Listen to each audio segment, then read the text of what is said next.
اچھا، میں ایک قبرستان میں گیا تو وہاں مختلف شہنشاہوں کی اور بادشاہوں کی قبریں تھی اور لکھا تھا سابقہ حکمراں فلاں سابقہ حکمراں فلاں. اور آپ بھی دیکھتے ہیں کہ سابقہ چیف جسٹس، سابقہ وزیر اعظم، سابقہ وزیر خارجہ.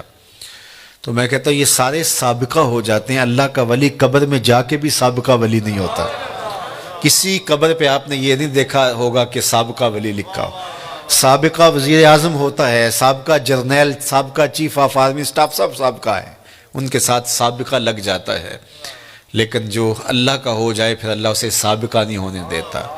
وہ قبر سے باہر بھی ولی ہوتا ہے، قبر کے اندر اتر کے بھی ولی ہوتا ہے. فَلَنُحْيِيَنَّهُ حَيَاتًا طَيِّبَةً، فطرت ہستی شہید آرزو رہتی نہ ہو، خوب تر پیکر کی اس کو جستجو رہتی نہ ہو. موت کو سمجھا ہے غافل اختتام زندگی، یہ ہے شام زندگی صبح دوام زندگی. یہ ایسی زندگی نصیب ہو جاتی ہے کہ جو انہی کا مقسوم ہوتا ہے. تو آئیے میں اور آپ اپنی زندگی کو اللہ اور اس کے رسول کے نام کر دیں، ورنہ وہ کیا کہتے ہیں کہ آج مرے کل دوسرا دن.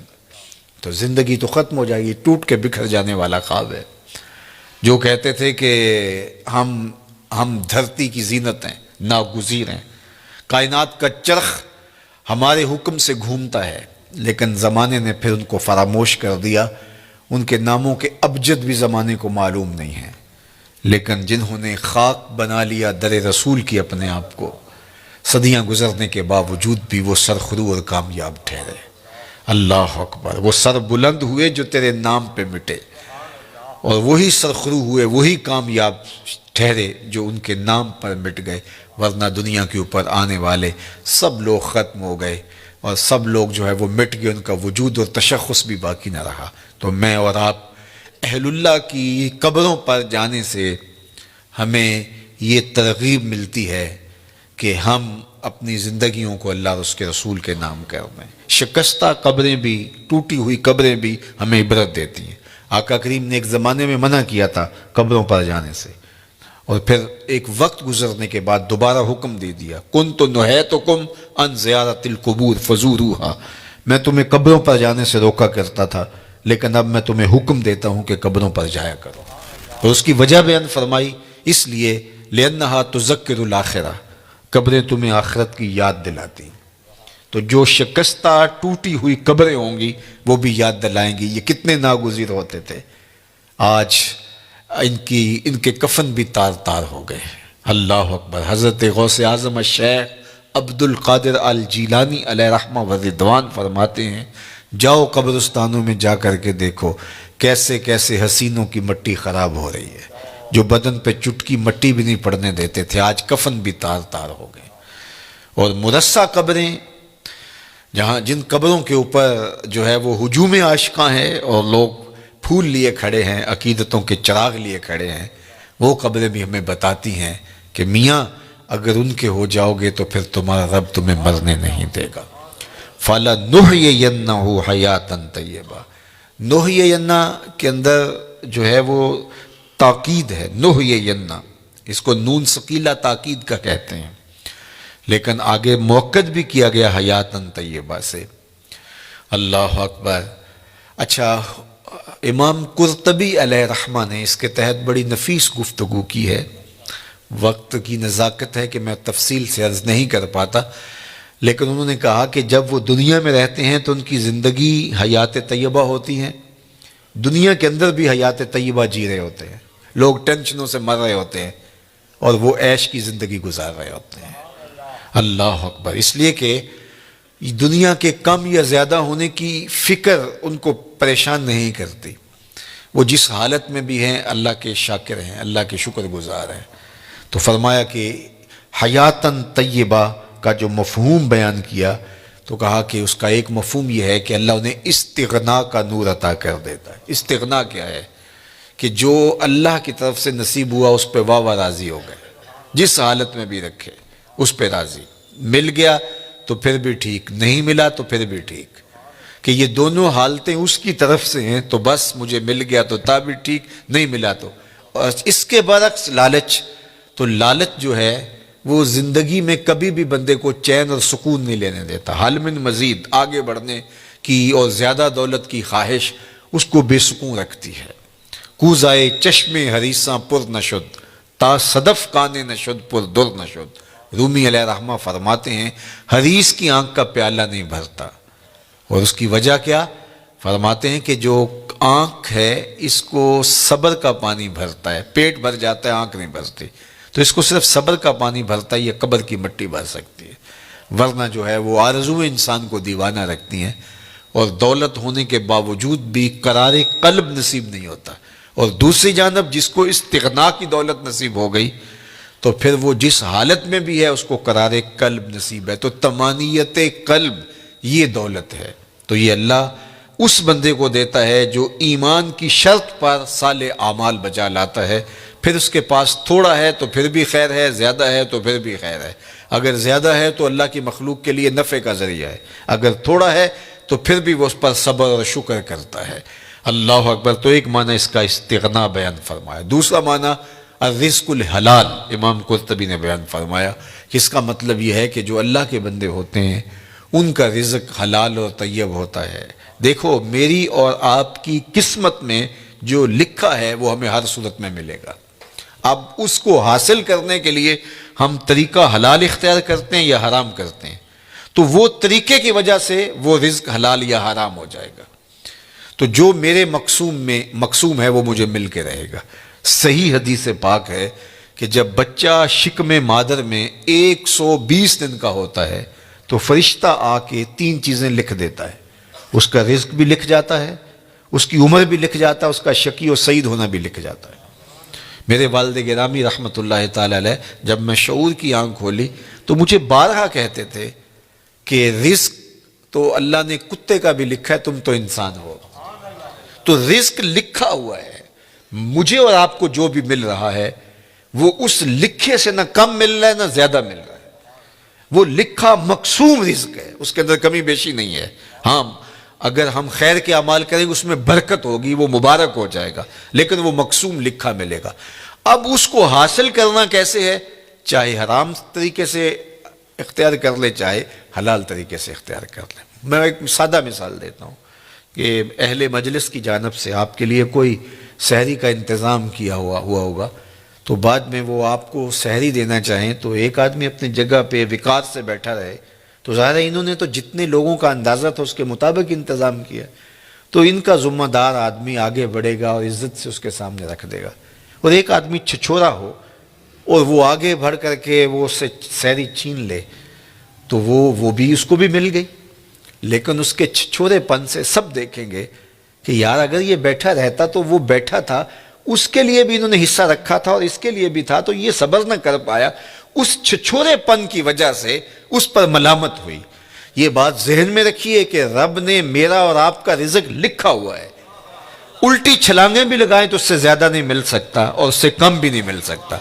اب ہمارا اختیار ہے کہ ہم اس کے لیے چھچورا پن اختیار کریں، یعنی حرام طریقہ اختیار کر لیں، چاہے اس کے لیے حلال ذرائع اختیار کر کے اللہ سے توفیق مانگے تو ملے گا اتنا ہی جتنا ہمارے رب نے لکھا ہوا ہے۔ تو جو ثواب ہے اور جو عقاب ہے، گناہ ہے اور جو اس کے اوپر اجر ہے، وہ ہمارے اس عمل کی وجہ سے ہے۔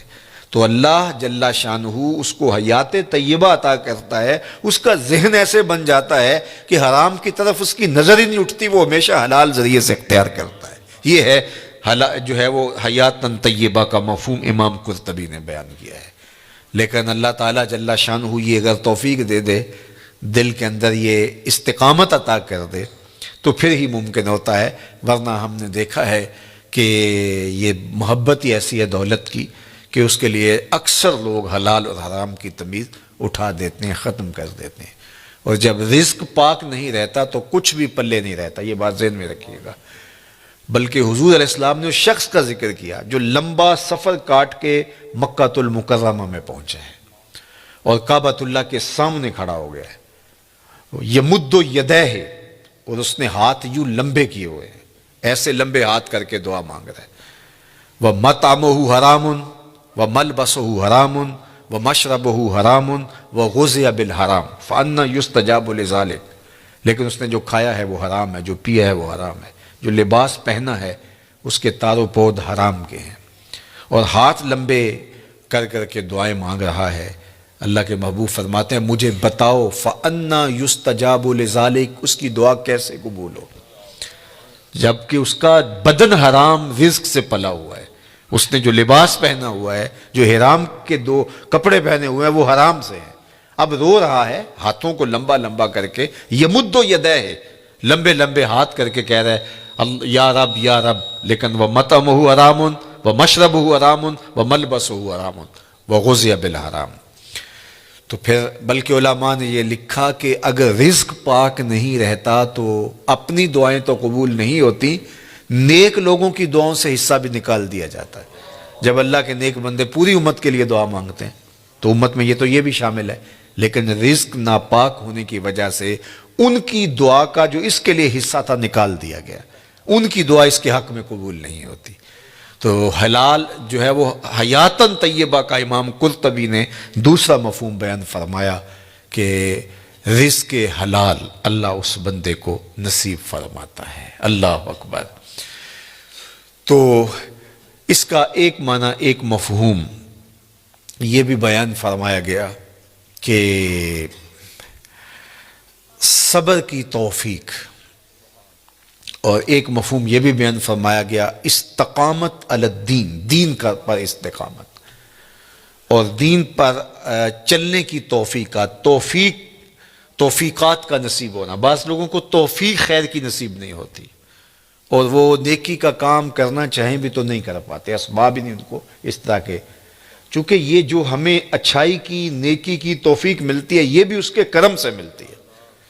میری توفیق بھی تیرے کرم کا صدقہ، یہ قدم اٹھتے نہیں اٹھائے جاتے۔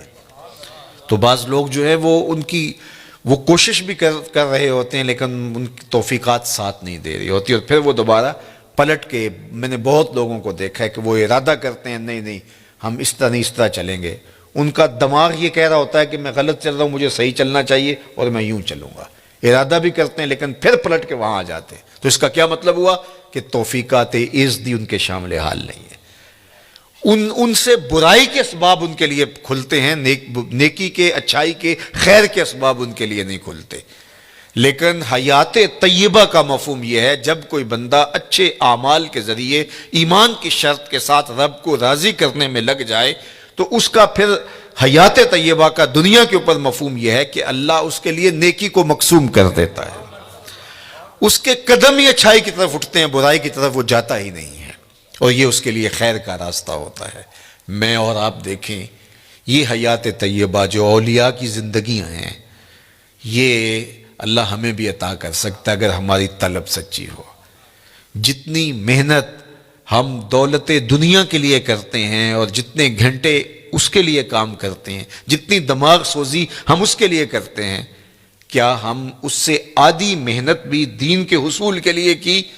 اگر ہم نے اتنی محنت کی اور ہمیں نہیں ملا تو پھر ہمیں شکوہ ہونا چاہیے، ہم نے تو محنت ہی نہیں کی۔ ہم کہتے ہیں یہ دین ویسے ہی مفت میں ہمارے ہاتھ آ جائے، کوئی محنت کوئی مشقت نہ اٹھانی پڑے، جبکہ حصول زر کے لیے، حصول عزت کے لیے، دنیاوی مناصب کے لیے ہم کتنے پاپڑ بیلتے ہیں اور کیا کچھ نہیں کرتے۔ تو میں اور آپ دیکھیں کہ ہم نے اپنے آپ کو اچھائی کی راہوں میں ڈالنے کے لیے کیا عملی جد و جہد اور کوشش کی۔ اگر ہم نے کوشش کی تو میرا رب اس کوشش کے بدلے میں، اگر سچی کوشش ہو تو ضائع نہیں ہونے دیتا۔ وَالَّذِينَ جَاهَدُوا فِينَا لَنَهْدِيَنَّهُمْ سُبُلَنَا، وہ لوگ جو اللہ کی راہ میں کوشش کرتے ہیں، اللہ فرماتا ہے میں ان کے لیے راستہ نہیں، راستے کھول دیتا ہوں، ایک راہ نہیں بلکہ سبلنا، ان کے لیے کئی راستے کھول دیتا ہوں، اور پھر ان کے لیے در کشادہ ہوتے چلے جاتے ہیں اور خیر کے دروازے کھلتے چلے جاتے ہیں۔ تو کسی کے لیے توفیقات الہیہ کا حاصل نہ ہونا اور خیر کے دروازوں کا نہ کھلنا اور شر کے دروازے ہی ان کے لیے کھلتے رہنا، تو یہ کسی شخص پر اللہ کا قہر و غضب ہے اور اللہ کی ناراضگی کی دلیل ہے، اور اس کو جو ہے وہ سارے کام کاج چھوڑ کے سچی توبہ کرنی چاہیے تاکہ اس کے لیے خیر کے در کشادہ ہوں، اچھائی کے در کشادہ ہوں۔ یہ دنیا، یہ زندگی، یہ کائنات جس میں ہم رہ رہے ہیں، یہ ہمارا مقصود نہیں ہے، یہ بات ذہن میں رکھیے گا۔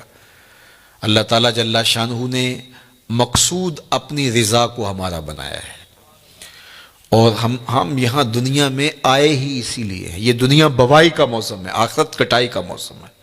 بوائی کے موسم میں جو کسان مٹی سے مٹی ہو جاتا ہے، کٹائی کے موسم میں فصل وہی اٹھاتا ہے.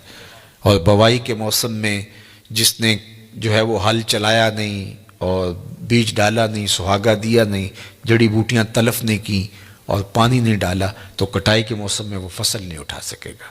دنیا کو آخرت کی کھیتی کہا گیا ہے. خوش نصیب اس دنیا کو آخرت کے لیے گزارتے ہیں. دنیا تو گزر ہی جانی ہے.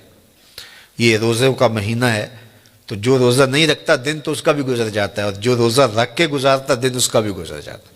حضرت داتا گنج بخش علی حجویری علیہ رحمہ کے شیخ ابو الفضل الختلی فرماتے ہیں دنیا یومن ولنا فیہا صومن. دنیا ایک دن ہے، ہم روزہ رکھ کے گزار رہے ہیں. گزر تو ہماری بھی جائے گی، اور جس نے عیش و عشرت میں گزاری گزر تو اس کی بھی جائے گی. لیکن آخرت کے مقابلے میں یہ دنیا ہے کتنی؟ اللہ اکبر. یہ ساری زندگی کتنی ہے؟ 60 سال 70 سال، یہی ٹوٹل زندگی ہے نا. آج تو یہی زندگی ہے. چلو 100 سال لگا لیجئے گا. اور آخرت کا ایک دن مقدارہ 50,000 سنہ، قرآن نے کہا کہ آخرت کے ایک دن 50,000 سال کے برابر ہوگا. 50 سال کے برابر نہیں، 100 سال کے برابر نہیں، 50,000 سال کے برابر ایک دن. اور یہ ساری زندگی 60 سال کی. اور اس میں بھی 8 گھنٹے روز سوئیں تو تیسرا حصہ تو سو کے گزار دیا. تو اگر 60 سال زندگی ہے، 20 سال تو گزر گئے. 20 سال سو کے گزارے، باقی 40 سال ہے. اس میں کوئی بچپن کی مدہوشیاں، کوئی بڑھاپے کے دھکے. روزانہ 1 گھنٹہ بھی واش روم میں گزارے، 2 سال تو یہ بھی نکلتے ہیں. میرے ایک دوست نے مجھے حساب نکال کے دیا کہ 17 سال بچتے ہیں اگر 60 سال زندگی ہے. چلو 25 سال لگا لیں، 30 سال لگا لیں. وہ قصاب کہتا ہے یہ جو آپ کو جانور دے رہے ہیں نا، قربانی کے دن آ رہے ہیں آگے، تو وہ کہتا ہے یہ جو آپ کو بیل دے رہے ہیں یہ ویسے 5 من کا ہے، لیکن صافی گوشت 3 من نکلے گا. 2 من انتڑیوں میں چلا جائے گا، وہ سر اور پاؤں میں چلا جائے گا، باقی صافی گوشت جو ہے وہ 3 من ہے. زندگی یوں تو 60 سال کی ہے، لیکن صافی زندگی 30 سال کی، 25 سال کی، 20 سال کی، یہ ہے زندگی. اور وہ بھی ٹینشنوں سے بھری ہوئی، شریکوں نے مار دیا، کچھ چھوڑا ہی نہیں ہے. پریشانیاں، دکھ خزیاں، ٹینشنیں، ہر وقت بھاگم بھاگ. چلو تخت پہ بیٹھ کے بھی گزاری. تو 60 سال زندگی میں سے 30 سال گزارے. صرف 30 سال یہی احتیاط سے گزارنے تھے، یہ نہ گزار سکا. اور وہ زندگی، اس کا پہلا دن مقدارہ 50,000 سنہ، 50,000 سال کے برابر ایک دن. ذرا حساب لگائے نا اس. اور وہ صرف ایک دن، اس کے بعد مینڈے کی شکل میں موت کو لا کے ذبح کر دیا جائے گا. موت آ گئی، موت کو بھی موت آ گئی، قصہ تمام. جہنم میں ہے تو پھنس گیا، مر بھی نہیں سکتا. اب تو مرنے سے بھی رہا نا. دنیا میں تو لوگ خودکشی کر لیتے ہیں، لوگ کیا کچھ نہیں کرتے. اب تو گھبرا کے یہ کہتے ہیں کہ مر جائیں گے. مر کے بھی چین نہ پایا تو کدھر جائیں گے. تو وہاں پھر موت بھی نہیں ہے. اور جن کو جنت کی راحت نصیب ہو گئی، پھر جو ہے وہ ان کے لیے ابدی اور سرمدی زندگی، نہ ختم ہونے والی زندگی. تو ذرا دیکھیے یہ زندگی کیا ہے، صحرا میں پڑے ہوئے ایک ذرے کے برابر بھی نہیں ہے. اور وہ زندگی نہ ختم ہونے والی، نقطہ انجام ہی نہیں. یہ زندگی اچھی گزرنی چاہیے. میں نہیں کہتا کہ یہ زندگی اچھی نہ گزرے، لیکن فرض کرو اگر اچھی نہ بھی گزری تو گزر ہی جائے گی نا. میر تقی میر نے کہا تھا وہ ریشموں کم خواب میں سرمست ہیں تو کیا ہوا، رات اس کی بھی کٹ گئی جو کہ اور تھا. برہنہ بدن تھا، سردیوں کی رات تھی، زخم لگے تھے بدن پہ، بخار نے جو ہے وہ بے تاب کر رکھا تھا، اور کوئی باہر ریت کے اوپر پھینک گیا. تو کتنی لمبی رات ہوگی اس بیمار کے لیے جس کا کوئی تیماردار بھی نہیں ہے. ریت پہ کوئی پھینک گیا، بدن پر زخم ہے، چور ہے بخار سے، سردیوں کی لمبی رات ہے. سحر لانا کوئی آسان ہے؟ اللہ اکبر. جوئے شیر لانا، وہ جو غالب نے کہا تھا، وہ جوئے شیر لانے کے مترادف ہے. لیکن آخر کٹ ہی گئی نا. جتنی بھی لمبی رات ہے، نقطہ انجام تو ہوگا نا. لیکن وہ رات پڑ گئی تو اس کا نقطہ انجام نہیں ہے، وہ ختم ہی نہیں ہوگی. چونکہ موت کو بھی موت آ گئی. تو اس سے بڑا احمق کوئی نہیں جو اپنی آخرت کو برباد کرتا ہے. یہ دنیا سواریں، اچھی دنیا زندگی گزاریں، اللہ کی دی ہوئی نعمتوں سے بھرپور تلذذ حاصل کریں، لیکن آخرت کے سودے پر نہیں، آخرت کی قیمت پر نہیں. تو اللہ جل شانہ حیات طیبہ اپنے بندوں کو دیتا ہے کہ وہ اس زندگی کو آخرت کے لیے گزارتے ہیں. جہاں جتنا رہنا ہو وہاں اس حساب سے انتظام کیا جاتا ہے.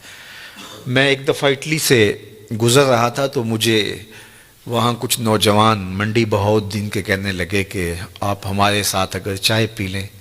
تو میں نے کہا چلتے ہیں. تو ان کے ہاں چائے پینے گیا تو وہ چھوٹا سا گھر تھا ان کا، اور جس میں کوئی تقریباً 20-25 نوجوان رہ رہے تھے. وہ جو ہے وہ انہوں نے چارپائیاں جوڑ کے یوں رکھی ہوئی تھیں اور اپنا کھانا بھی پکاتے تھے. تو میں حیرت زدہ ہوا اور میں نے کہا کہ آپ 20-25 سے چھوٹے سے گھر میں رہ رہے ہیں تو کوئی بڑا گھر لے لیں. تو وہ مجھے ہنس کے کہنے لگے حضرت ہم یہاں کمائی کرنے آئے ہیں، عیش نہیں کرنے آئے. تو آپ اگر آئے نا ہمارے علاقے منڈی بہاؤالدین میں تو ہمارے 6 کنال کے بنگلے بن رہے. تو میں نے کہا یہی تو میں سمجھانے آیا ہوں کہ جہاں جتنا رہنا ہو وہاں اتنا انتظام کیا جاتا ہے. تو دنیا میں جتنا رہنا ہے ہم اتنا انتظام کریں. اصل ہماری منزل آخرت ہے، ہم وہاں پلٹ کے جانا ہے، وہاں ہمارے لیے تیاری ہو رہی ہو. یہ جہاں بھی اچھا وہ جہاں بھی اچھا، لیکن اس دنیا کو اس آخرت کی قیمت پہ نہیں گزارنا. یہی ولایت ہے، یہی اللہ کے ولی کرتے ہیں. وہ اس دنیا کی زندگی کو آخرت کے لیے گزارتے ہیں. تو پھر یہ زندگی بھی خوشحال. جب یہاں ہم جاتے ہیں 4 دن کے لیے 5 دن کے لیے تو جو ہے وہ خوش جاتے ہیں، خوش آ جاتے ہیں. نہ وہاں ان کے ملک کو چھوڑ کے آنے میں دکھ ہوتا ہے، نہ کوئی پریشانی ہوتی ہے. اس لیے کہ ہم آئے ہیں 4 دن پھرنے کے لیے، سیر کرنے کے لیے، واپس چلے گئے. لیکن اگر ڈیرا جما لیں تو پھر چھوڑنا بھی کتنا مشکل ہے. تو اللہ والوں کو دنیا چھوڑنا بھی اوکھی نہیں ہوتی، اس لیے کہ انہوں نے دل ہی نہیں لگایا ہوتا. بلال حبشی رضی اللہ تعالیٰ عنہ کا جب آخری وقت آیا، سانس ٹوٹنے لگی تو زوجہ سرانے بیٹھی تھی. تو اس نے کہا واہ حزن ہو، ہائے افسوس میرا شوہر مجھ سے جدا ہو رہا ہے. تو بلال حبشی رضی اللہ تعالیٰ عنہ کی ابھی سانسیں باقی تھی. تو آپ نے پلٹ کے اپنی بیوی کو دیکھا، کہا یہ کیا کہہ رہی ہو، واہ حزن ہو ہائے افسوس. کہا ہاں آپ جا رہے ہیں. تو کہا نہیں یوں نہ کہو، بلکہ کہو واہ تربا ہو غدن القا محمدم و اصحابہ ہو. کہا مبارک ہو میں تو اپنے آقا سے ملنے جا رہا ہوں. پھر موت جو ہے وہ تحفۃ المومن بن جاتی ہے. حضرت ابراہیم علیہ السلام کے پاس جب جبریل امین اسرائیل علیہ السلام آئے نا روح قبض کرنے کے لیے، تو کہا کدھر آئے ہو؟ کہا قبض روح کے لیے آیا ہوں. کہا واہ کمال ہے، میرا رب مجھے اپنا خلیل بھی کہتا ہے. خلیل عربی میں کہتے ہیں گوڑے دوست کو، وہ کہ جگری یار جس طرح ہوتا. تو وہاں تو یہ لفظ نہیں بولے جائیں گے. خلیل کہتے ہیں گہرے یار کو، گوڑے یار کو. تو اللہ نے حضرت ابراہیم کو اپنا خلیل بنایا. حضور فرماتے ہیں اگر اللہ کے علاوہ میں کسی کو خلیل بناتا تو ابو بکر کو بناتا. میرا خلیل صرف اللہ ہے. تو اللہ نے اپنا خلیل بنایا حضرت ابراہیم علیہ السلام کو. تو جب سندیسہ موت کا بھیجا اسرائیل کے ہاتھوں تو کہا کہ وہ مجھے اپنا خلیل بھی کہتا ہے اور ساتھ آپ کو بھی بھیج دیا. بھلا کوئی یار بھی یار کی موت چاہتا ہے؟ کیسا بھی کبھی ہوا ہے کوئی یار یار کی موت چاہے؟ تو کہا میں تو حکم کا پابند ہوں، حکم لے کے آ گیا اللہ کا. تو میں پھر چلا جاتا ہوں، جا کے پوچھتا ہوں کہ تیرا بندہ یہ کہہ رہا ہے. تو بارگاہ عزتی میں حاضر ہوئے کہ مالک تیرے خلیل نے یہ کہا ہے، کوئی یار بھی یار کی موت چاہتا ہے. کہا پھر جا اور میرے خلیل کو میرا سلام دے اور کہہ کہ کبھی ایسا بھی ہوا ہے یار بلائے کوئی ملنے بھی نہ آئے. تو کہا کہ پھر دیر نہ کر، روح قبض کر لے. پھر روح بےتاب ہو گئی، جلدی کر. تو پھر دنیا پہ رہنا بھی کمال ہے، دنیا سے جانا بھی کمال ہے. فَلَنُحْيِيَنَّهُ حَيَاتًا طَيِّبَةً، پھر ستھری زندگی. ورنہ اس زندگی کے ہاتھوں لوگ تنگ ہوتے ہیں. وہ ساغر صدیقی نے کہا تھا کہ زندگی کاٹی ہے جبر مسلسل کی طرح، جانے کس جرم کی پائی ہے سزا یاد نہیں. تو پھر کہیں گے زندگی تو جبر مسلسل ہے، زندگی ہے یا کوئی طوفان ہے، ہم تو اس جینے کے ہاتھوں مر چلے. پھر زندگی طوفان بن جائے گی، زندگی عذاب بن جائے گی، لیکن اس کے ہو جاؤ زندگی بھی اچھی، آخرت بھی اچھی، یہ جہاں بھی اچھا وہ جہاں بھی اچھا. ربنا آتنا فی الدنیا حسنۃ وفی الآخرۃ حسنۃ. تو اللہ کا ولی اس جہاں میں بھی خوش ہوتا ہے، اس جہاں میں بھی خوش ہوتا ہے. حیات طیبہ اس کو عطا کر دی جاتی ہے.